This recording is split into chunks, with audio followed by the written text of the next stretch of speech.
Jour de 18 mars 2020. Coucou petite Nina, j'espère que tu as fait ce que je t'ai demandé. Est-ce que tu as essayé de dessiner un escargot, une plume et une feuille de salade?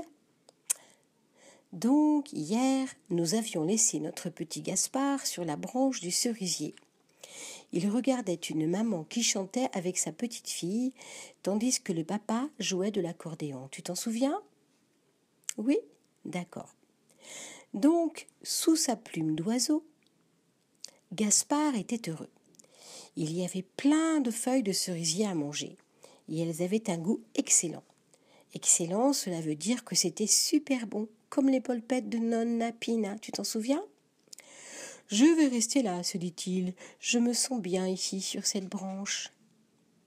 Soudain, il y eut dans l'arbre un grand mouvement qui faillit le faire tomber de la branche. « Mais qu'est-ce que c'est ?» se dit-il.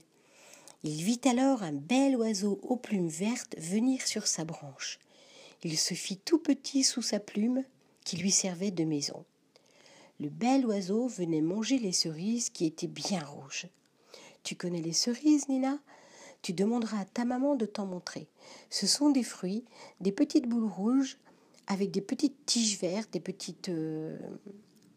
comme des petites tiges vertes, oui, qu'on accroche aux oreilles quand on veut se faire toute belle. On l'a fait quand on était à Matera et tu en as déjà mangé, tu te souviens? Donc, d'un grand coup d'aile, l'oiseau qui avait bien mangé changea de branche et la plume où se cachait Gaspard perdit l'équilibre.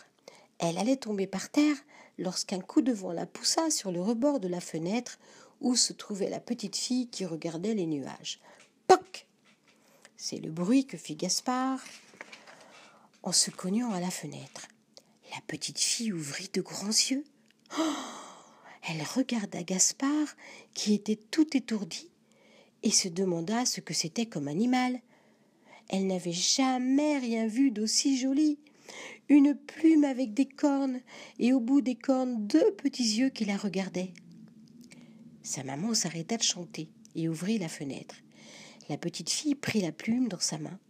Elle regarda Gaspard et lui dit « Ouah, tu es trop beau, je vais te garder pour moi. »« Qu'est-ce que c'est ?»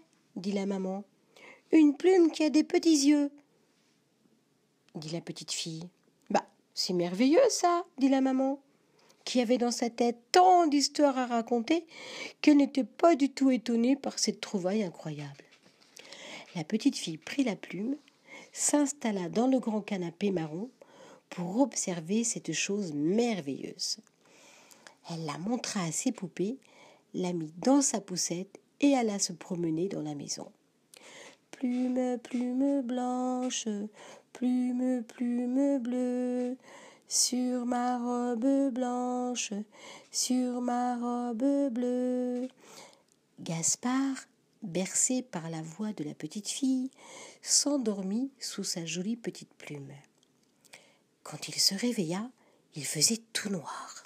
Il n'y avait plus de lumière dans la maison, plus de bruit. Tout le monde dormait. Alors, il glissa avec sa feuille et sortit de sa poussette pour explorer la maison. Qu'est-ce que c'est que cette bonne odeur? Il se dirigea vers la cuisine et il glissa le long des pieds de la table pour monter voir d'où venait ce parfum délicat. Il escalada le saladier où la maman avait préparé une énorme salade qu'elle avait oublié de ranger dans le frigidaire. Dans cette salade, il y avait des olives, des oignons, du jambon, des petits morceaux de fromage, des petits morceaux de pommes, enfin tout plein de bonnes choses. Notre Gaspard se mit à manger sans se rendre compte que sur la chaise, deux grands yeux verts le regardaient dans le noir.